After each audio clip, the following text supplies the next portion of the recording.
Good morning students, मेरा नाम है नितिन कौर गुप्ता और आप देख रहे हैं अपना चैनल एन स्क्वायर कोचिंग। तो हमने स्टार्ट किया था अपना एक नया सीरीज जिसमें हम आर एस खुरमी को डिकोड करेंगे, यानी आर एस खुरमी को हम एक्सप्लेन करेंगे। ठीक है ना, मैं आर एस खुरमी को एक्सप्लेन करूंगा जो कि बहुत इंपॉर्टेंट होगा आपके लिए। तो हम फर्स्ट जो आपका सब चैप्टर था मैकेनिक्स, ठीक है ना, फर्स्ट सब्जेक्ट जो था मैकेनिक्स था आपका। और उस मैकेनिक्स के अंदर मैंने आपको इंट्रोडक्शन कराया था पहले लेक्चर में। तो मैकेनिक्स क्या होता है मैंने आपको बताया था, mechanics is a branch of science in which we deals with forces and their effects. यानी कि हम मैकेनिक्स के अंदर क्या करते हैं, फोर्सेस जो होते हैं यानी कि बल जो होते हैं उनका अध्ययन करते हैं और उनका किसी पिंड पर पड़ने वाले प्रभाव का अध्ययन करते हैं। फिर उसके बाद मैंने बताया था कि मैकेनिक्स को हम डिवाइड करते हैं दो पार्टों में। पहला होता है स्टैटिक्स, दूसरा होता है डायनेमिक्स। ठीक है, ये रिवीजन करा रहा हूँ मैं जल्दी से। तो स्टैटिक्स और डायनेमिक्स, स्टैटिक्स में होता है इस पर हम कोई वस्तु रेस्ट में होती है, रेस्ट का मतलब रुकी हुई अवस्था में होती है, तब हम उस पर जो भी फोर्स लगाते हैं उन फोर्सेस का जो भी हम कैलकुलेशन करेंगे वो करेंगे हम स्टैटिक्स के अंदर। फिर हमने बात की थी डायनेमिक्स की। डायनेमिक्स में क्या होता था, वस्तु किस में होती थी, मोशन में होती थी। मोशन में होती थी तब हम उस पर जो भी अध्ययन करेंगे यानी जो भी उसके ऊपर पढ़ेंगे हम उसको बोलेंगे हम डायनेमिक्स। फिर फर्दर डिवीजन हुआ था किसका, डायनेमिक्स का। एक तो हुआ था आपका काइनेटिक्स, दूसरा हुआ था काइनेमेटिक्स। यानी काइनेटिक्स मतलब काइनेटिक्स मतलब गति विज्ञान और काइनेमेटिक्स मतलब शुद्ध गति विज्ञान। शुद्ध गति का मतलब क्या था, यानी प्योर मोशन। प्योर मोशन का मतलब था आपको केवल और केवल उसमें मोशन के बारे में पढ़ना है, आपको उसमें फोर्सेस के बारे में नहीं पढ़ना, उसको बोलेंगे हम प्योर मोशन। और जो हमारा था काइनेटिक्स, काइनेटिक्स का मतलब था मोशन विद फोर्स। यानी कि अगर हमें मोशन तो पढ़ना ही है लेकिन मोशन के साथ साथ किन किन वजह से मोशन हो रहा है, वो उसमें कौन कौन से फोर्स एक्ट कर रहे हैं, ठीक है ना, किन किन फोर्सेस की वजह से वो मोशन कर रहा है, ये सब हम जब पढ़ते हैं तो उसको बोलते हैं हम काइनेटिक्स। आई होप आपको ये समझ में आया होगा। उसके बाद हमने पढ़ा था फोर्सेस के जो आपके रिप्रेजेंट करने के लिए क्या क्या चीज़ चाहिए होती है। तो मैंने आपको बताया था फोर्सेस के लिए सबसे पहले मैग्नीट्यूड, दूसरा डायरेक्शन, तीसरा आपका पॉइंट ऑफ एक्टिंग यानी कि पॉइंट ऑफ एक्शन, और दूसरा लाइन ऑफ एक्शन। ये चारों चीज हमको जरूरत होती है। हमने बताया था ये चारों आपको पूछा जाता है एग्जाम में, काफी बार पूछा जाता है ऑब्जेक्टिव में। 3 पूछ लिया, 3 बता के लिख के, चौथी पूछ ली जाती है कौन सा इसमें से नहीं होगा। ठीक है, इसके बाद हमारा एक और था कि आपका जो फोर्स है वो क्या क्या कर सकता है। तो फोर्स मैंने आपको बताया था क्या क्या कर सकता है। सबसे पहले तो किसी बॉडी को चला सकता है, यानी कोई रुकी हुई है तो उसको चला सकता है, चलती हुई को तेज कर सकता है, चलती हुई को रोक भी सकता है, ठीक है ना, और दिशा परिवर्तन कर सकता है। और लास्ट बताया था स्ट्रेस डेवलप कर सकता है। स्ट्रेस का मतलब आपका क्या होता है कि जब हम किसी वस्तु पर बल लगाते हैं तो उसके अंदर अपना खुद का एक बल उत्पन्न होने लग जाता है, उसको हम बोलते हैं प्रतिबल। तो यहाँ तक हमने बात कर ली थी। अब हमारी एक बात रह गई थी कि फोर्सेस का जो यूनिट होती है, ठीक है ना, unit of force, unit of force. तो जो भी हमारा यूनिट क्या क्या होती है वो देखते हैं हम। तो देखिए सबसे पहले होती है फोर्स की यूनिट होती है। पहले तो हम फोर्स का फॉर्मूला लिख लेते हैं, ठीक है, ये सबसे ज्यादा बेसिक है आपका। आपको याद रखना है कि जब भी आपको किसी भी चीज की यूनिट निकालनी हो तो सबसे पहले उसका फॉर्मूला याद कर लीजिए। फॉर्मूला अगर आपको याद होगा तो आपको तुरंत जो भी आपकी यूनिट होगी वो तुरंत पता चल जाएगी। देखिए फोर्स हमारा क्या होता है, एम, ठीक है ना। यहाँ पे मास, एम क्या होता है, मास यानी द्रव्यमान, ठीक है ना, मास जिसको बोलते हैं हम द्रव्यमान। और इसको बोलते हैं एक्सेलरेशन यानी कि त्वरण। अब देखिए फोर्स की हमारी यूनिट हमें निकालनी है, मास की हमें पता, द्रव्यमान की हमें पता होनी चाहिए कितनी होती है, किलोग्राम होती है। और ए की यानी कि त्वरण की क्या होती है, मीटर पर सेकंड स्क्वायर, ठीक है ना। त्वरण की हमारी क्या यूनिट होती है, मीटर पर सेकंड स्क्वायर। तो फोर्स की यूनिट कितनी होगी हमारी, फोर्स की यूनिट होगी किलोग्राम मीटर पर सेकंड स्क्वायर। ये आपकी यूनिट होगी किसकी, फोर्स की। अगर हम इसको डिटेल देखें, लेकिन हम इसको क्या करते हैं शॉर्ट में लिख देते हैं न्यूटन, क्योंकि आपको पता है जो फोर्स है वो न्यूटन में हो जाता। तो इसकी वजह से हम क्या करते हैं इसको नाम देते हैं न्यूटन, ठीक है ना। न्यूटन लिखते हैं हम शॉर्ट में एन से केवल, ठीक है, एन से रिप्रेजेंट करते हैं। इसकी दूसरी यूनिट और होती है, एक होती है किलोग्राम फोर्स। इसको याद रखना है आपको कि छोटा बनेगा, ठीक है ना, किलोग्राम फोर्स। इसको हम ऐसे डिनोट करते हैं किलोग्राम फोर्स। और ये किसके बराबर होता है, 9.81 न्यूटन के बराबर। तो आपको ये भी याद रखना है, ये काफी बार पूछा जाता है कि अगर आपको फोर्स किलोग्राम फोर्स में दिया गया है, आपसे बोला गया है कि 5 किलोग्राम फोर्स है, 5 किलोग्राम फोर्स है, ठीक है, तो इसमें न्यूटन निकालिए। तो आपको क्या करना पड़ेगा, इसमें मल्टीप्लाई करना पड़ेगा 5 का, ठीक है। आई होप आपको ये चीज समझ में आई होगी। किलोग्राम फोर्स हमारा क्या होता है, 9.81 न्यूटन के बराबर होता है। और एफ हमारा होता है ये, ठीक है। इसके अलावा ये आपकी कौन सी होती है, एमकेएस पद्धति में, ठीक है ना, एमकेएस। और एन न्यूटन जो होती है आपकी एसआई पद्धति होती है। अब आपसे सीजीएस पद्धति में पूछा जाता है, सीजीएस पद्धति में होता है इसका डाइन, ठीक है, डी वाई एन ई होता है, डाइन भी होता है। ये होता है आपका 10 टू दी पावर 5 न्यूटन के बराबर। ये भी आपको याद रखना है सीजीएस पद्धति में अगर आपसे कहीं पूछा जाए तो, कि डाइन किसकी यूनिट होती है, न्यूटन की यूनिट होती है, सॉरी फोर्स की यूनिट होती है, किसके नाम होती है 10 टू दी पावर 5 न्यूटन के, ठीक है। ये डाइन में आपको कन्वर्ट किया जाता है। तो आई होप आपको ये चीज समझ में आई होगी। ये काफी इंपॉर्टेंट है क्योंकि यूनिट आपकी जरूर पूछी जाती है, किसी किसी एग्जाम में आपकी यूनिट अलग से पूछ ली जाती है, तो आपको वो भी बतानी पड़ेगी। चलिए इसके बाद हमें आरएस खुरमी की बात कर रहे हैं। आरएस खुरमी में इसके बाद एक हेडिंग दी गई है जिसका नाम है, जो भी टॉपिक है वो है रिजल्टेंट फोर्स। रिजल्टेंट फोर्स, इसको हम हिंदी में बोलते हैं परिणामी बल। परिणामी बल। तो देखिए रिजल्टेंट फोर्स का मतलब क्या होता है, किसी भी चीज का रिजल्ट निकलना, उसको हम बोलते हैं रिजल्टेंट फोर्स। मतलब फोर्सेस का रिजल्ट निकालेंगे हम, ठीक है, फोर्सेस का रिजल्ट निकालेंगे। फोर्सेस का रिजल्ट का मतलब क्या है, देखिए मैंने आपको पहले ही समझाया था जब इसकी इंडिविजुअल क्लास ली थी मैकेनिक्स की, कि जब हम एग्जाम देते हैं तो एग्जाम में हमारा केवल एक सब्जेक्ट के नंबर से हमें कोई डिपेंड नहीं करता कि हमारा रिजल्ट क्या है। अगर हमने 5 सब्जेक्ट में आपको एग्जाम दिया है तो पांचों सब्जेक्ट को जो टोटल होता है एवरेज निकाला जाता है, उसके बाद हमारा रिजल्ट निकलता है कि हम फेल हैं या पास है। तो इसी तरीके से इसकी हम डेफिनेशन देना चाहें तो क्या हुआ कि अगर किसी बॉडी पर कई सारे फोर्सेस काम कर रहे हैं, ठीक है ना, लेट्स सी कि इस पर हमारा क्या कर रहा है, एक फोर्स इस तरफ काम कर रहा है एफ, जब फोर्स इस तरफ काम करेगा तो फ्रिक्शन फोर्स इस तरफ काम करेगा एफ एस, ठीक है। फिर इसका जो आपका वेट होगा वो डब्ल्यू एम जी होगा नीचे की तरफ, इसकी रिएक्शन निकलेगी ऊपर की तरफ आर, ठीक है ना। तो अब इन सब का जो भी है इस बॉडी पर टोटल कितने फोर्स हो गए, 1 2 3 4 फोर्स हो गए। अब ये जो 4 फोर्स काम कर रहे हैं, इन चारों फोर्सेस का मान के चलते हैं हम कोई रिजल्टेंट निकालते हैं, वो कहीं यहाँ निकल के आता है, तो उसको हम कैपिटल आर से रिप्रेजेंट करते हैं, ठीक है ना। इसको नॉर्मल रिएक्शन को स्मॉल आर से देते हैं। तो ये कैसे होगा हमारा, ये क्या हो जाएगा रिजल्टेंट। यानी कि जब कोई किसी वस्तु पर 2 या 2 से अधिक बल कार्य करते हैं तो उन सभी के किसी एक आपके बल से निरूपित करते हैं, उसको हम बोलते हैं रिजल्टेंट। इसकी परिभाषा देख लीजिए, it is a single force which produce the same effect as produced by all the given forces acting on a body, ठीक है ना। द रिजल्टेंट फोर्स में be determined by the following 3 laws of forces. यानी कि हमें 3 तरीके से हम 3 इसके नियम हैं निकालने के लिए।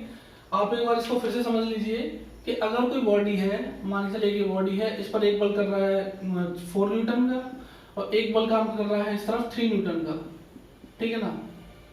यहाँ मान के चलते हैं इसके 90 डिग्री पर होगा 3 न्यूटन का। तो जब हम उसका रिजल्टेंट निकालेंगे, मतलब मान के चलिए ये 4 न्यूटन का बल इधर लग रहा है, 3 न्यूटन का इधर, तो आप भी समझ सकते हैं कि वस्तु कहीं इधर जाएगी, ठीक है ना, वस्तु इधर जाएगी। मतलब इसका हम क्या करें, इन दोनों को सॉल्व कर लें, इन दोनों को सॉल्व कर लें। हम ये चाहते हैं कि हम इसको बार बार ना लिखें, तो हम क्या करते हैं, इसका निकाल लेते हैं रिजल्टेंट। तो इसका जब रिजल्टेंट निकालेंगे तो वो क्या निकलेगा, वो निकलेगा 5 न्यूटन में इस तरफ।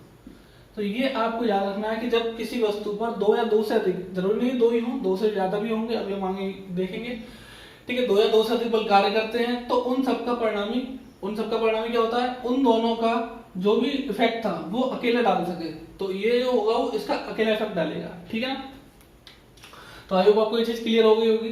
अब हमने बोला कि इसको अगर हमें निकालना है, अगर हमें रिजल्टेंट निकालना है तो हम क्या किस मेथड का यूज करते हैं, किन लॉज का यूज करते हैं, उसके बारे में पढ़ते हैं। तो देखिए इसको सॉल्व करने के लिए हम 3 लॉ पढ़ते हैं, यानी कि रिजल्टेंट निकालेंगे, अगर रिजल्टेंट हमें निकालना होगा तो हम 3 लॉ पढ़ेंगे। पहला होगा law of parallelogram, law of parallelogram, जिसको बोलते हैं हम समांतर चतुर्भुज का नियम।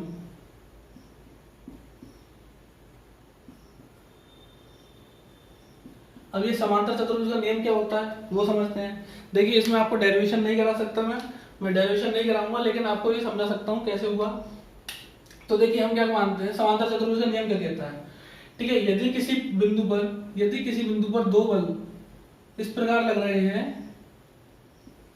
किसी बिंदु पर 2 बल P और Q इस प्रकार लग रहे हैं कि वो एक समांतर चतुर्भुज की 2 आसन्न भुजाओं द्वारा निरूपित किए जा सकते हैं, ठीक है ना। किसी समांतर चतुर्भुज की दो आसन्न भुजाओं के कोणीय बिंदु से, यानी कि अगर हम इसको माने, इसको हम कोणीय बिंदु माने, तो इससे द्वारा निरूपित किया जा सकते हैं, तो इनका परिणामी उस समांतर चतुर्भुज के विकर्ण के बराबर होगा। यानी कि P हमारा फोर्स इस तरफ लग रहा है, Q इस तरफ लग रहा है, तो इसका जो रिजल्टेंट होगा वो हमारा कुछ यहाँ जाएगा। ठीक है, इसको हम बोलेंगे लॉ ऑफ पैरेललोग्राम। अब हमें ये फाइंड करना है, तो आपको फाइंड करने के लिए केवल आपको फॉर्मूला याद रखना है कि जो R है उसका फॉर्मूला निकलेगा आपका अंडर रूट में P square plus Q square plus 2PQ cos theta. अब ये थीटा क्या है? ये थीटा है इन दोनों फोर्सेस के बीच का एंगल। ठीक है ना, ये जो दोनों फोर्सेस हैं, इन दोनों फोर्सेस के बीच का एंगल, इसको बोलेंगे हम थीटा। ठीक है, तो R इक्वल्स टू क्या हो जाएगा आपका under root P square plus Q square plus 2PQ cos थीटा। आपको 2-4 बार बोलना है, 2-4 बार इसको लिखना है, आपको याद हो जाएगा। ठीक है, अब इसकी कुछ कंडीशंस होती हैं। कंडीशंस में क्या हो गया आपका, जब थीटा इक्वल्स टू क्या हो 90 डिग्री हो, जब थीटा इक्वल्स टू क्या हो 0 डिग्री हो, और थीटा इक्वल्स टू क्या हो 180 डिग्री हो। ये तीनों आपको याद रखना है। अब थीटा का मतलब क्या है, देखिए थीटा जब 90 डिग्री होगा तो 90 डिग्री का मतलब क्या हो गया, P तो हमारा इसी डायरेक्शन में लग रहा है, लेकिन Q कैसा होगा हमारा इस तरफ, Q होगा हमारा इस तरफ। तब यहाँ पे आपका रिजल्टेंट निकलेगा R equals to under root P square plus Q square. ये आपको याद रखना है अच्छे से, क्योंकि डायरेक्ट कंडीशन पूछी जाती है कभी कभी। वो बोलेगा कि if two forces are acting at right angle और एट 90 डिग्री, तब वो पूछेगा तब रिजल्टेंट क्या होगा, तब आपको बताना है कि रिजल्टेंट हमारा क्या होगा R equals to under root P square plus Q square. अगर हम 0 डिग्री की बात करें तो 0 डिग्री का मतलब क्या P, अब 0 डिग्री मतलब यहाँ से उठ ही नहीं पाया, तो इसका मतलब Q भी यहाँ जाएगा। तो इस केस में R इक्वल्स टू क्या हो जाता है आपका P प्लस Q, और ये होता है मैक्सिमम। यानी कि जब रिजल्टेंट हमारा मैक्सिमम कब निकलता है, जब दोनों सेम डायरेक्शन में लग रहे हैं फोर्स। इसको समझने की कोशिश करिए कि अगर ये मार्कर है, मान के लिए मैं इस पर फोर्स लगा रहा हूँ एक 5 न्यूटन का इस तरफ, और फिर 10 न्यूटन का दूसरी उंगली से 10 न्यूटन लगा रहा हूँ, तो टोटल 15 न्यूटन का एक तरफ लगेगा कि नहीं। ठीक है, अब हम बात करते हैं थीटा इक्वल्स 90 डिग्री की, तो 90 डिग्री एक 180 डिग्री की। 180 डिग्री का मतलब क्या है कि अगर हमने P फोर्स यहाँ लगाया, तो यहाँ से 90 डिग्री 180 डिग्री पर, यहाँ से 180 डिग्री पर हम एक फोर्स लगा रहे हैं Q इस तरफ। ठीक है ना, ये एक ही बिंदु पर लगा रहे हैं, तो यहाँ पे क्या हो जाएगा, R हो जाएगा मिनिमम, सबसे कम निकलेगा, यानी कि P माइनस Q, यानी हम डायरेक्ट घटा देंगे। तो अब आपको कंडीशन समझ के हिसाब से, आपको जब भी कोई न्यूमेरिकल देता है उसमें आपको दे दिया इस तरीके से कि भाई इस तरफ आपका 5 न्यूटन है और इस तरफ आपका 3 न्यूटन है, तो आप डायरेक्ट बता दोगे कि जिस डायरेक्शन में ज्यादा फोर्स हो उसी डायरेक्शन में 2 न्यूटन आपका आंसर निकलेगा। ठीक है ना, सही है, ये इस वाली कंडीशन लेता हूँ। इसी तरीके से इसमें होगा, अगर दोनों से सेम डायरेक्शन लगते तो ये कितना हो जाता है 8 न्यूटन। तो आपको न्यूमेरिकल भी होते हैं और आपको ये भी पूछा जाता है। आइए आपको ये चीज समझ में आ गई होगी कि हमने क्या बताया। तो लॉ ऑफ पैरेललोग्राम क्या बोलता है, देखिए लॉ ऑफ पैरेललोग्राम को हम समझा देते हैं कि it states that if two forces acting simultaneously on a particle, यानी कि किसी बिंदु पर दो बल कार्य कर रहे हैं, ठीक है, लगातार कार्य कर रहे हैं, can be represented in magnitude and direction by the two adjacent side of parallelogram. यानी कि ये जो एडजेसेंट साइड है, एडजेसेंट साइड मतलब ये अगर हम इन दोनों को लें तो ये वाली, इन दोनों को लें तो ये वाली, लेकिन अभी हम इसको ले रहे हैं। तो टू एडजेसेंट साइड होती हैं पैरेललोग्राम की, उन दोनों के द्वारा अगर हम इसको रिप्रेजेंट कर सकें, ठीक है ना, by the two adjacent layer of parallelogram, then their resultant will be represented in magnitude and direction by the diagonal of parallelogram। यानी कि जो हमारा जिसका जो रिजल्टेंट होगा उसका उसका जो डायगोनल होगा उसी बिंदु से निकलने वाला है। यानी कि आप ये वाला डायगोनल ले लें, डायगोनल आपका यही रहना चाहिए। इस डायगोनल को हम किससे रिप्रेजेंट, ये डायगोनल किसको रिप्रेजेंट करेगा, उन दोनों के परिणामी को, यानी कि आपको रिजल्टेंट को। आपको इसको अच्छे से समझ लेना है, याद कर लेना है, और आपको ये चीज समझ में आ गई होगी। अब देखिए ये तो हमने बताया आपको रिजल्टेंट निकालने का। अब आपसे यही पूछ सकता है, कि ये जो एंगल बन रहा है ये अल्फा, ठीक है, ये अल्फा कितना है, यानी कि जो इसका रिजल्टेंट है वो पी से कौन सी डायरेक्शन बना रहा है। तो पी से जो डायरेक्शन बना रहा है वो कैसे निकालेंगे हम, वो आपको निकालने का मेथड तो है ही पूरा, लेकिन अगर हम निकालना है tan अल्फा, अगर हमें ये अल्फा निकालना है tan अल्फा, तो इसका फॉर्मूला क्या हो जाएगा आपका, इसका फॉर्मूला हो जाएगा आपका q sin theta upon P plus Q cos theta. ये आपका हो जाएगा, ये आपका फॉर्मूला हो जाएगा अल्फा निकालने के लिए। अगर हमें अल्फा निकालना है तो Q sin theta upon P plus Q cos theta, ये आपको अच्छे से याद रखना। अब देखिए ये कहां से निकाला गया है, ये अल्फा हमने कहां से माना, P से माना है। इसको अच्छे समझिएगा क्योंकि इसमें आपको ऑब्जेक्टिव क्वेश्चन आते हैं। आपको क्या करेगा, ये फॉर्मूला लिख के देगा, फॉर्मूला लिख के देगा, उसमें से वो पूछेगा कि भाई इसमें से कौन सा फॉर्मूला सही है, तो कभी यहाँ पे पी कर देगा, कभी कॉस ऊपर कर देगा, साइन नीचे कर देगा, कभी ऊपर P plus Q cos theta लिख देगा, नीचे क्यू साइन थीटा लिख देगा। तो आपको इसको अच्छे समझ लेना है। देखिए कैसे करेंगे, आपको पता है टेन बराबर क्या होता है, साइन अपॉन कॉस होता है, टेन बराबर साइन अपॉन कॉस होता है। तो इससे तो आपको याद रखना है कि साइन ऊपर रहेगा, कॉस नीचे रहेगा। दूसरा आपको याद रखना है कि ऊपर क्या रहेगा, कुछ नहीं रहेगा, नीचे आपको पी प्लस में रहने वाला है। तो इस तरीके से आपको याद रखना है। अब दूसरे क्वेश्चन एक अलग से घुमा फिरा के, जब ये क्वेश्चन बहुत ज्यादा पूछा जाता है और बच्चे इसमें कंफ्यूज बहुत ज्यादा होते हैं। अगर मान के चलिए ये वाला एंगल अल्फा दिया होता, यानी क्यू से हम अल्फा मानते हैं, चलो क्यू से हम बीटा मान लेते हैं, क्यू से अगर हम बीटा मानते तो यहाँ पर हमारा फॉर्मूला चेंज हो जाता है, टेन बीटा लेते हैं हम, तो यहाँ पे हमारा फॉर्मूला चेंज हो जाता, क्या हो जाएगा यहाँ पे, P sine theta upon Q plus P cos theta. तो आपसे वो क्वेश्चन में बोलेगा कि परिणामी की दिशा P से निकालिए या परिणामी की दिशा Q से निकालिए। अगर वो बोल रहा है कि P से निकालना है तो आपको ये फॉर्मूला लगाना है। अगर बोलेगा परिणामी की Q से दिशा क्या है, बीटा, तो आपको ये फॉर्मूला लगाना है। यानी कि P और Q आपस में इंटरचेंज हो जाएंगे और कुछ भी इसमें नया नहीं होगा। आपको ये चीज अच्छे समझ नहीं लेनी है क्योंकि ये ऑब्जेक्टिव टाइम में बहुत ज्यादा पूछा जाता है। आपको घुमा फिरा के पूछता है, कभी बोलेगा Q से, कभी बोलेगा P से। बच्चे क्या करते हैं, बच्चों ने ये रटा होता है और तुरंत उसको टिक मार के चले जाते हैं और हो जाता है गलत। तो चलिए, अगर आपको ये चीज समझ में आ गई तो इसको नोट कर लीजिएगा और इस पॉइंट को जरूर याद रखिएगा। तो मैं बताऊं इसमें से क्वेश्चन किस किस तरीके से आते हैं। तो रिजल्टेंट फोर्स की क्वेश्चन ऑब्जेक्टिव टाइप में क्वेश्चन क्या आएगा, एसएससी जेईई वगैरह में बस आपको रिजल्टेंट फोर्स की डेफिनेशन देगा और नीचे पूछ लेगा व्हाट इज सॉरी कि रिजल्टेंट फोर्स है, ठीक है ना, ये आप कुछ भी पूछ लेगा, रिजल्टेंट फोर्स है या कोई और ऑप्शन दे देगा, तो आपको रिजल्टेंट फोर्स पर टिक लगाना है। रिजल्टेंट फोर्स की परिभाषा आपको याद रखनी है, डेफिनेशन, ठीक है। फिर दूसरा आपसे इसमें लॉ ऑफ पैरेललोग्राम पूछ लेता है। लॉ ऑफ पैरेललोग्राम के अंदर काफी सारे क्वेश्चन पूछे जाते हैं और इस वाले चैप्टर में से अगर आप डिप्लोमा की बुक देखें तो इसमें से इस टॉपिक से बहुत ज्यादा क्वेश्चन आते हैं। आपसे पहले बात तो इसका फॉर्मूला पूछा जाता है, ठीक है ना, आर स्क्वायर टू क्या होता है। कभी कभी वो क्या करता है, आर स्क्वायर लिख देता है, R square to P square plus Q square plus 2p की cos थीटा। ये भी आपको याद रखना है, इसका दूसरी फॉर्म, ठीक है ना, आर को बस स्क्वायर कर देते हैं। फिर कभी कभी वो क्या पूछता है कि इफ, मतलब जैसे होता है कि 90 डिग्री हो, यानी कि right both are acting at 90 degree और राइट एंगल, तब आपका परिणामी क्या है, ये आपको डायरेक्ट देगा ऑप्शन में। इसके बाद आपको ये भी दे देगा, ये भी दे देगा और तीसरा और दे देगा। तो आपको इस पे टिक लगाना है कि 90 डिग्री पर क्या होता है, 0 डिग्री पर क्या होता है, 180 डिग्री पर क्या होता है। ये मैंने आपको समझा दिया। 0 डिग्री मतलब जिस डायरेक्शन में लग रहे हैं उसी डायरेक्शन में दूसरा फोर्स लगाएंगे। थीटा इक्वल टू 180 डिग्री मतलब दोनों अपोजिट डायरेक्शन में होगा तो P माइनस Q हो जाएगा। आपको याद रखना है फॉर्मूले, ये वाले, ये चारों फॉर्मूले, 1 2 3 4, ये भी याद रखना है। और यहाँ से आपको ये दोनों फॉर्मूले याद रखने हैं और आपको ये भी याद रखना है कि इसमें कहाँ से कौन से एंगल से पूछा गया है।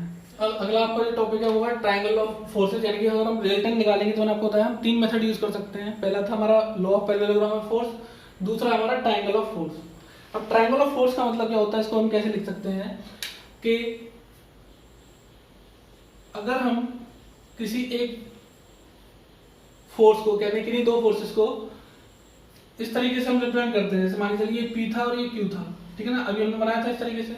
अब हमें इसका रिजल्टेंट निकालना है तो हम क्या करेंगे, जो भी हमें फोर्सेस दे रखे हैं उनसे ट्रायंगल बनाना स्टार्ट करेंगे। ट्रायंगल बनाना कैसे स्टार्ट करेंगे, हम पहले फोर्स लेंगे, पहले फोर्स का हम क्या करेंगे, पहले फोर्स की जो टेल होगी, ये हमारी टेल है, इस टेल से स्टार्ट करेंगे, उसके हेड तक जाएंगे। जितना इसका मैग्नीट्यूड होगा, मान लीजिए 5 न्यूटन इसका है तो हम इसको 5 सेंटीमीटर लाइन खींच लेंगे। ये आपका ग्राफिकल मेथड है, ये आपका ग्राफिकल मेथड है, मतलब आप उसको खींच के निकाल सकते हैं। ये आपका एनालिटिकल नहीं है, एनालिटिकल आपका लॉ ऑफ पैरेललोग्राम था। अब देखिए 5 न्यूटन के हमने 5 सेंटीमीटर खींच ली, फिर हमें ये दे रखा मान लीजिए 4 न्यूटन का, तो आपको क्या करना पड़ेगा, इसकी जो टेल है उसके P के हेड से आपको स्टार्ट करनी है और यहाँ पे आपको पहुंचा देगा ये कि भाई ये हो गया आपका कितना 4 न्यूटन और ये हो गया आपका 5 न्यूटन। ये P फोर्स है, ये Q फोर्स है। अब आपको पूछा है कि इसका रिजल्टेंट क्या होगा, तो आपको क्या करना है, इसके जो बंद करने वाली जो आर्म होगी, यानी कि इसकी जो भुजा होगी, उसको हम उल्टा रिप्रेजेंट करेंगे तो हो जाएगा R। अब थोड़ी देर पहले देखिए हमने क्या निकाला था, इस तरीके से R निकाला था, तो देखिए P फिर Q और R हमारे क्या इसी डायरेक्शन में, समझ में आया। तो अगर हमें रिजल्टेंट निकालना तो हमारा क्या निकलेगा इस तरीके से। तो हम इसकी डेफिनेशन क्या देंगे कि यदि किन्हीं दो बलों को किसी त्रिभुज की दो निरंतर भुजाओं द्वारा निरूपित किया जाए, निरंतर मतलब पहले हमने ये खींची और इस डायरेक्शन में ये खींची, ठीक है, उसी डायरेक्शन में जिस डायरेक्शन में है, तो उनका परिणामी, यानी कि जब किसी त्रिभुज, जब किन्हीं दो बलों को किसी त्रिभुज की दो भुजाओं के द्वारा निरूपित किया जा सके तो उस त्रिभुज को बंद करने वाली तीसरी भुजा के विपरीत क्रम में ली गई भुजा परिणामी को निरूपित करेगी। यानी विपरीत क्रम में क्या है, देखो हमने इस डायरेक्शन में गए, फिर इस डायरेक्शन में गए, फिर हमें इस डायरेक्शन में जाना चाहिए था। समझ में आ रहा है कि नहीं? पहले हम ऐसे गए, फिर हम ऐसे गए, फिर हमको ऐसे जाना चाहिए था, लेकिन हमने क्या करा, ऐसे ना जाके ऐसे गए, तो हमारा क्या हुआ, रिजल्टेंट निकलेगा। ठीक है ना? तो ट्रायंगल ऑफ फोर्सेस की इंग्लिश में और डेफिनेशन पढ़ दे लीजिए। It states that if two forces acting simultaneously on a particle, यानी कि कोई दो बल किसी बिंदु पर कार्य कर रहे हैं, represented in magnitude and direction by the two sides of triangle taken in order, यानी कि किसी क्रम में ली गई दो भुजाओं द्वारा निरूपित कर सके तो उनका जो परिणामी होगा उस विपरीत क्रम में ली गई भुजा के द्वारा निरूपित किया जाएगा। Then their resultant may be represented by in magnitude and direction by the third side of the triangle taken in opposite order, यानी कि हमें किसमें लेना है, अपोजिट ऑर्डर में लेना है। अगर आपको समझ में आया होगा, इसमें आपको डेफिनेशन, बस केवल आपको डेफिनेशन दी जाती है, उससे पूछ लिया जाता है कि भाई ट्रायंगल फोर्स के लिए कौन सा है। ये आपका पहले लॉ ऑफ पैरेललोग्राम है, लॉ ऑफ ट्रायंगल है, ठीक है, reverse form of law of triangle है, या कुछ और है। तो आपको ये टिक लगाना है कि ट्रायंगल ऑफ फोर्सेस है, बहुत ज्यादा इंपॉर्टेंट नहीं है ये, फिर भी मैंने आपको बता दिया जिससे कि आपको याद रहे। ठीक है, इसके बाद आपका होता है लॉ ऑफ पॉलीगन। ठीक है ना, लॉ ऑफ पॉलीगन बोलते हैं, जिसको बोलते हैं बहुभुज का नियम, हिंदी में बहुभुज का नियम। अब देखिए बहुभुज क्या होता है, बहुत भुजाओं वाला। ठीक है, बहुभुज का मतलब क्या हुआ, बहुत भुजाओं वाला, यानी काफी सारी जिसकी आम हो। तो इसी तरीके से हम क्या कर रहे थे कि ये हमारे लॉ ऑफ पैरेललोग्राम था, उसमें भी हमने दो फोर्स यूज करे थे, पी और क्यू, उनका रिजल्टेंट निकाला।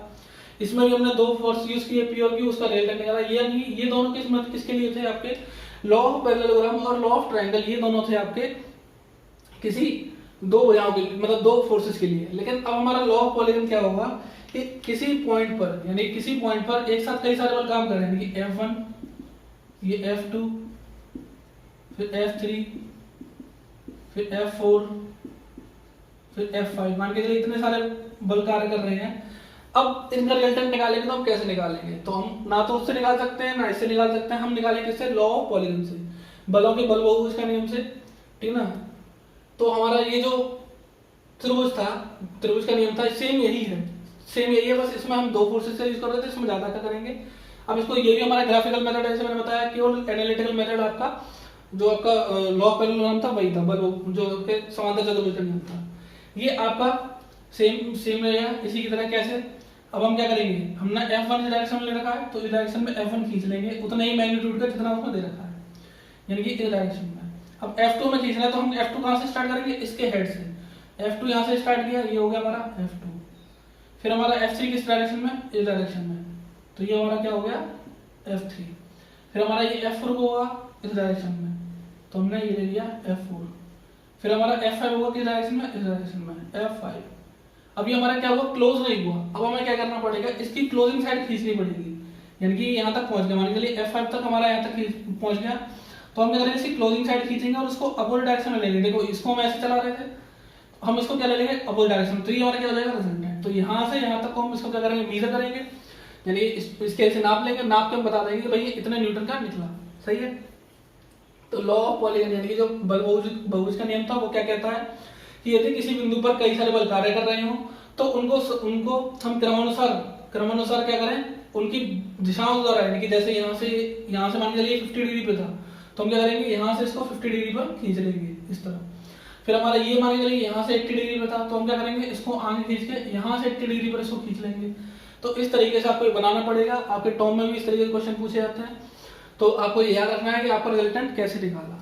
तो लॉ ऑफ पॉलीगन क्या कहता है कि किसी बिंदु पर कई सारे बल कार्य कर रहे हो तो परिमाण दिशा में उनको क्रमानुसार खींचते जाएं, तो उनको जो बंद करने वाले, उस बहुभुज को बंद करने वाली जो भुजा होगी उसको विपरीत क्रम में लेने पर हमें क्या मिलेगा, परिणामी उनका मिलेगा, यानी कि उसका जो रिजल्टेंट मिलेगा कब मिलेगा, उसको हम अगर बंद करना चाहेंगे तो। ठीक है, तो क्या होता है हमारा लॉ ऑफ पॉलीगन कि it states that it if a number of forces acting simultaneously on a particle, यानी किसी बिंदु पर कई सारे बल कार्य कर रहे हो एक साथ, be represented in magnitude and direction by the side of polygon taken in order. ठीक है ना, यानी कि अगर हम उससे क्या करें, एक पॉलीगन खींचना स्टार्ट कर रहे हैं, ठीक है, then their resultant is represented in magnitude and direction by the closing side of the polygon। तो हमारा जो मैग्नीट्यूड जो हमारा जो रिजल्टेंट होगा उसका मैग्नीट्यूड कहाँ निकलेगा हमारा, उसकी क्लोजिंग साइड को अपोजिट डायरेक्शन में लेने पर। ठीक है, आई होप आपको ये चीज समझ में आई होगी पूरी, कि मैंने इसको क्या समझाने की कोशिश करी है आपको। अब देखिए आपको क्या ज्यादातर जो क्वेश्चन मिलेंगे जब आप आगे क्वेश्चन करेंगे सॉम वगैरह में, तो उसमें कैसे आपको मिलेंगे कि आपको पी और क्यू ना देके आपको एच और वी देगा। ठीक है ना, इस डायरेक्शन में आपको देगा हॉरिजॉन्टल फोर्स एच और इस डायरेक्शन में देगा वी। तो आपको कुछ नहीं करना, सिंपल लॉ ऑफ पैरेललोग्राम में आपको याद रखना है। तो उनका रिजल्टेंट क्या निकलेगा, under root H square plus V square. सही है, ये आपको याद रखना है। तो आपको जो अगली जो पॉइंट दे रखा है कि the resultant of more than two resultant forces, यानी कि अब हमें क्या करना है कि जैसे इन फोर्सेस को हमें सॉल्व करना है, तो हम इससे हम कैसे निकाल सकते हैं रिजल्टेंट। ठीक है, एक तो ये तो हमारा क्या होगा, ग्राफिकल मेथड होगा। अब ग्राफिकल मेथड से तो हम यूज कर नहीं सकते, मैंने बताया अभी ग्राफिकल मेथड को हम यूज तो कर नहीं पाएंगे।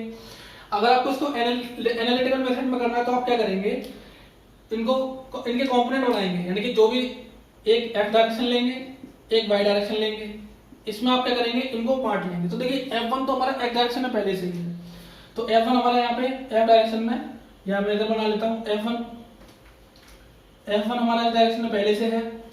अब जो F2 हमारा इस डायरेक्शन में, ना तो y में ना x में, तो हम क्या करेंगे, अगर हम इसको x और y यहाँ खींच लें तो हम F2 को कंपोनेंट बनाएंगे। तो इस तरफ क्या हो जाएगा F2, अगर यहाँ से 50 डिग्री है तो F2 cos 50, और ऊपर की तरफ जाएगा F2 sin 50।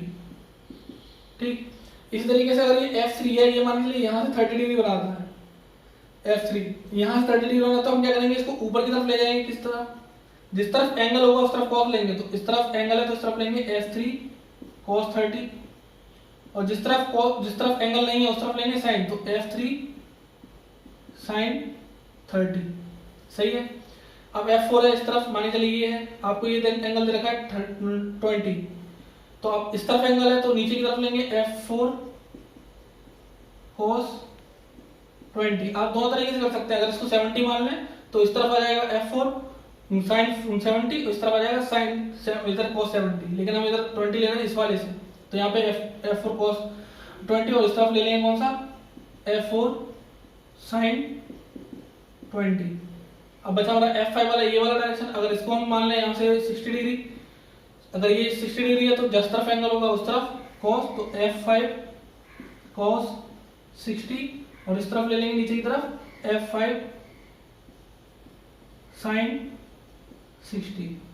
आई आपको ये चीज क्लियर हुई होगी। अब हम क्या करेंगे, बस इसको सॉल्व करेंगे और इनको सॉल्व कर लेंगे। अभी देखो ये दोनों किसमें अपोजिट डायरेक्शन में 180 डिग्री पर हैं, तो डायरेक्ट इसमें से जो बड़ा होगा उसको पता चल जाएगा कि हमें इसमें से ये बड़ा है, तो उसको माइनस करके निकाल लेंगे। इसी तरीके से ऊपर जो जाने वाले नीचे लगने वाले हैं, इन दोनों को आपस में सॉल्व करेंगे। अगर ये ज्यादा हुआ तो इसमें से इन दोनों के एडिशन को घटा देंगे, तो हमारा क्या निकल आएगा, एक वाई डायरेक्शन में सपोज करते हैं ये वाले हमारे, ये इन दोनों को हमने जोड़ा तो ये निकला 10 न्यूटन, और इन दोनों को जोड़ा तो निकला 5 न्यूटन। ठीक है, सपोज करते हैं अगर इस वाले को सॉल्व किया तो इसको निकला 3 न्यूटन, और इन वालों को सॉल्व किया इन तीनों को तो ये निकला आपका 5 न्यूटन। अब देखिए तो क्या निकलेगा, ऊपर की डायरेक्शन में इधर 10 है इधर 5 है, तो ऊपर की डायरेक्शन में कितना निकला हमारा 5 न्यूटन। अब इस तरफ 3 है इस तरफ 5 है, तो इस तरफ कितना निकला हमारा 2 न्यूटन, क्योंकि हम इसको डायरेक्ट माइनस कर सकते हैं। अब हम इसका रिजल्टेंट निकाल लेंगे। तो आपको पता ही है फॉर्मूला क्या था, जब 90 डिग्री पर होते हैं, 90 डिग्री पर पता है अंडर रूट 5 का स्क्वायर प्लस 2 का स्क्वायर, बस यही आपका रिजल्टेंट हो जाएगा। इस तरीके से आपके रिजल्टेंट पूछे जाते हैं। आपको न्यूमेरिकल छोटा मोटा दे सकता है, इतने बड़े न्यूमेरिकल आपको ऑब्जेक्टिव टाइप में तो नहीं आएंगे, लेकिन आपके पूछे जा सकते हैं। इक्विलिब्रियम स्टेट, इक्विलिब्रियम क्या होता है, साम्यावस्था, जिसको हम बोलते हैं साम्यावस्था। ठीक, साम्यावस्था का मतलब क्या होता है, ठीक है, साम्यावस्था का मतलब होता है कि हम किसी बॉडी पर कितने ही फोर्स लग रहे हो, F1, ठीक है ना, F2, F3, F4, F5, कितने ही फोर्स लग रहे हो, ठीक है ना, और भी ज्यादा लग रहे हो, लेकिन इनका कंबाइंड इफेक्ट क्या हो, यानी कि इनका रिजल्टेंट जो निकले वो कितने निकले, हमारा 0 निकले।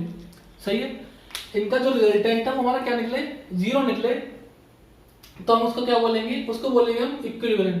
किसी एक पॉइंट पर कई सारे बल कार्य कर रहे हो, फिर भी वो किसमें हो, अपनी उसी स्थिति में रहे जिसमें वो पहले थी, उसको बोलेंगे हम साम्यावस्था। ठीक है ना, यानी कि उसकी स्टेट चेंज नहीं होनी चाहिए। अब इसमें हमारा काम क्या करता है, देखिए जैसे दो तरीके की आपकी साम्य व्यवस्था होगी, साम्य व्यवस्था भी दो तरीके की होती है, इसमें कंफ्यूजन रहता है, थोड़ा सा समझिएगा। एक होती है आपकी स्टैटिक इक्विलिब्रियम, स्टैटिक इक्विलिब्रियम जिसको बोलते हैं हम स्थैतिक साम्य व्यवस्था, स्थैतिक साम्य व्यवस्था। ये आपको बुक में डिटेल में नहीं समझाई गई होगी, लेकिन मैं बताता हूँ आपको। डायनेमिक इक्विलिब्रियम यानी इसको बोलते हैं गतिक साम्य व्यवस्था, गतिक या गतिज साम्य व्यवस्था, ठीक है। दोनों का मतलब समझेंगे।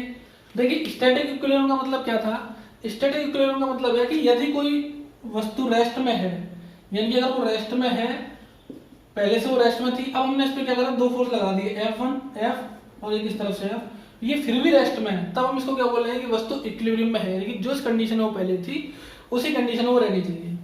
अब गतिक साम्य व्यवस्था का मतलब क्या है, गतिक साम्य व्यवस्था का मतलब ये होता है कि यदि कोई वस्तु, जैसे मान के चलिए 5 न्यूटन या 5 मीटर पर सेकंड की वेलोसिटी से, 5 मीटर पर सेकंड की वेलोसिटी से इस तरह डायरेक्शन में मूव कर रही थी। अब हमें अच्छा नहीं लगा कि भाई ये ऐसे मूव क्यों कर रही है, हमने इस पे दो फोर्स लगाए।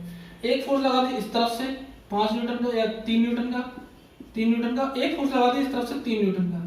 लेकिन जब हम देख रहे हैं कि भाई हमने इसको, हमें इसको छेड़ना था, हमने छेड़ने के लिए इसको 3 न्यूटन के दो फोर्स तो लगा दिए, लेकिन फिर भी ये 5 मीटर पर सेकंड की वेलोसिटी से इधर जा रही है। वो क्यों जा रही है, क्योंकि ये जो हमने फोर्स लगाई ये दोनों किसमें है, हमारे इक्विलिब्रियम में है। और इक्विलिब्रियम का मतलब क्या बताया मैंने, रिजल्टेंट कितना होना चाहिए, 0 होना चाहिए। तो रिजल्टेंट 0 कब होगा, देखिए ये 3 न्यूटन, ये 3 न्यूटन, तो दोनों आपस में क्या करते हैं, एक दूसरे को न्यूट्रलाइज कर देंगे, तो क्या हो जाएगा, ये 0 बन जाएगा, रिजल्टेंट हमारा क्या आ जाएगा, 0। अब आपको एक ही याद रखना है कि रिजल्टेंट 0 का मतलब होने से क्या हुआ, रिजल्टेंट 0 कब हो सकता है, आप बताइए। आर बराबर क्या था हमारा, under root P square plus Q square था, अगर हम दो फोर्स ले रहे हैं तो, सही है। तो हमारा ये 0 कब हो सकता है, ये 0 हमारा तब हो सकता है कि जब ये भी 0 हो, ये भी 0 हो, सही है ना। अगर इसमें से एक भी नॉन 0 है तो हमारा रिजल्टेंट 0 नहीं हो सकता, सही है। क्योंकि अगर ये 0 हुआ लेकिन इसकी कुछ वैल्यू हुई तो हमारा आर क्या निकल आएगा, पी के बराबर निकल आएगा। यानी कि सपोज करते हैं क्यू बराबर 0 हो तो आर हमारा क्या निकल आएगा, पी निकल आएगा, सही है ना। अगर आप पी हमारा 0 हो तो क्यू आर हमारा किसके बराबर निकल आएगा, क्यू के बराबर। लेकिन हमें रिजल्टेंट में 0 करना है, तो 0 करने के लिए हम क्या कर सकते हैं, दोनों ही हमारे 0 लेने पड़ेंगे। तो ये क्या हो जाएगा, रिजल्टेंट हमारा 0 कब होगा, जब ये दोनों 0 होंगे, सही है। अब आप पूछेंगे कि सर ऐसा क्यों, ये एक प्लस एक माइनस भी हो सकता है, नहीं, क्यों नहीं हो सकता, क्योंकि हम इसका स्क्वायर कर रहे हैं। अगर हम क्यू हमारा माइनस में हो, -5 पे 5 हो, तो उसका स्क्वायर जब करेंगे तो प्लस के 25 भी हो जाएगा वो, सही है ना। तो आपको याद रखना है दोनों हमारे क्या होने चाहिए, दोनों 0 होने चाहिए। यानी कि अगर हमारे हॉरिजॉन्टल फोर्स लगने वाले 0 हैं, यानी कि अगर हम इस डायरेक्शन में लें, यानी कि x डायरेक्शन वाले फोर्स 0 और y डायरेक्शन में लगने वाले फोर्स 0, तब हमारा क्या हो जाएगा, इक्विलिब्रियम की कंडीशन आएगी। तो हम इक्विलिब्रियम की कंडीशन आगे पढ़ेंगे अगले लेक्चर में, तब आपको ये समझाऊंगा मैं इससे क्लियर कि भाई इक्विलिब्रियम का मतलब क्या होगा।